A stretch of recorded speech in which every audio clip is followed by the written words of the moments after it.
Moving on to the next thing, though, I'm going to review the newest episode, episode 7 of season 3 for The Mandalorian, which is called, let's see if I can find it here, The Spies.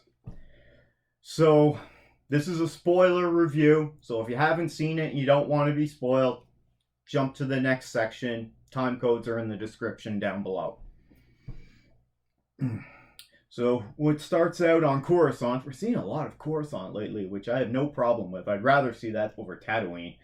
Elia Kane, that is the supposed reformed Imperial officer who, she ain't reformed at all. She's working for Moff Gideon, and she fried the scientist's brain in episode 3, I think, of this season.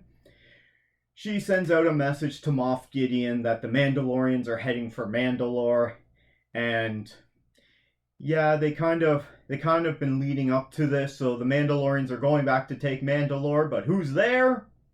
Moff Gideon is there with his new stormtroopers that he has there. So it's a lot of a big battle scene in this episode. Before they get there, the Mandalorians go there. So she sends out a message, and then Bo-Katan arrives with her mercenaries that she won back with Din Djarin last episode. So they meet up with the offshoot of the Death Watch clan. That's Din Djarin's people, the ones who don't remove their helmets.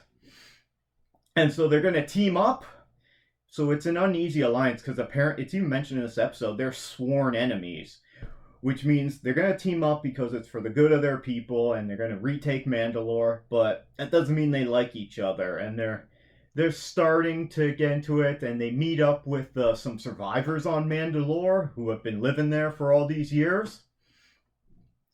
And so now these 3 groups are there, and they're going to go check out the Grand Forge? The Great Forge. So the survivors, the ones that aren't taken back to their ship for medical attention because they've been stranded on this planet for years now,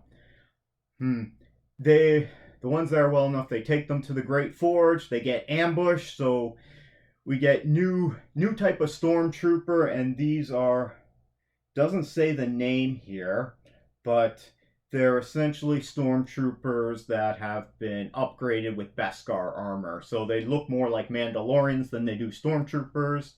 They are all in white, though. I think maybe a little bit of black or silver, but you get the sense that they're stormtroopers that have been upgraded. So they're Mandalorian stormtroopers, I guess.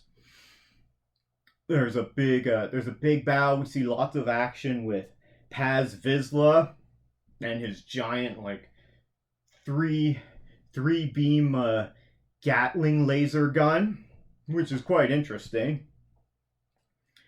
So we get some good action in there. Before that, we get to see Moff Gideon is talking to this new Shadow Imperial Council. I haven't seen that before.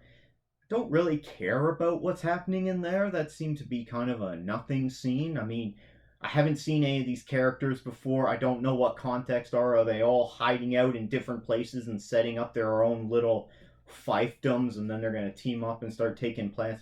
I don't know. I didn't think that was the best introduction, but maybe we'll see more of them later on. However, we do get the second mention of Thrawn, because Moff Gideon asked the council why is Grand Admiral Thrawn vacant, because who mentioned it before? Ahsoka mentioned it before, I believe, in season 2.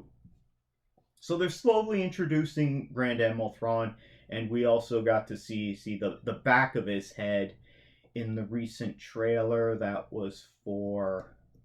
What was that for? Oh, for Ahsoka. Yeah, there's been so much stuff lately that I have a hard time keeping track of it. I mean, we just got a whole bunch of trailers dumped on us from Star Wars Celebration last weekend, and then Tuesday rolls around and we're getting the Marvels trailer that I'm going to discuss in a bit.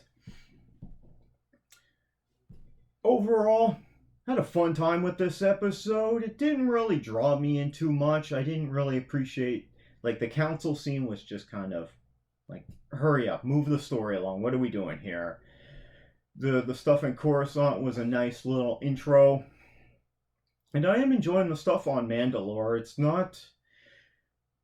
It's not insanely interesting to me, but I mean, it's the Mandalorian, so they're meeting up with other Mandalorians and they're going to their home world of Mandalore.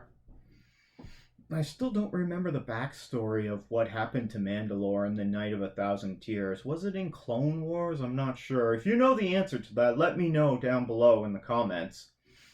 So overall, I'm still enjoying this.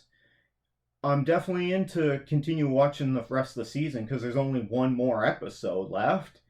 Hopefully they get to wrap it up. This season has been kind of all over the place, kind of directionless, I found, for me.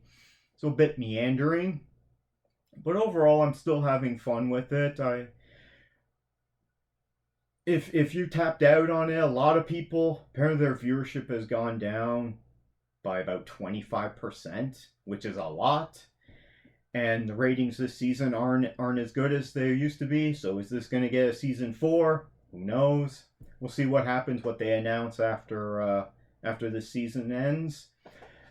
So yeah, I'm enjoying The Mandalorian. Maybe it's not my favorite season, but maybe afterwards I'll go back and rewatch all 3 seasons. I don't know if I'll rewatch Book of Boba Fett, but we'll see. What are you thinking about the Mandalorian? Are you enjoying it? Not? Or, if you're not a huge Star Wars fan, you could just jump in and start watching The Mandalorian anyway. It's not that many episodes per season, and some of the episodes aren't even that long. I think this one was 50 minutes, but some of them are only half an hour. So it's varying lengths there. Let me know your thoughts down in the comments below. Want to hear from ya.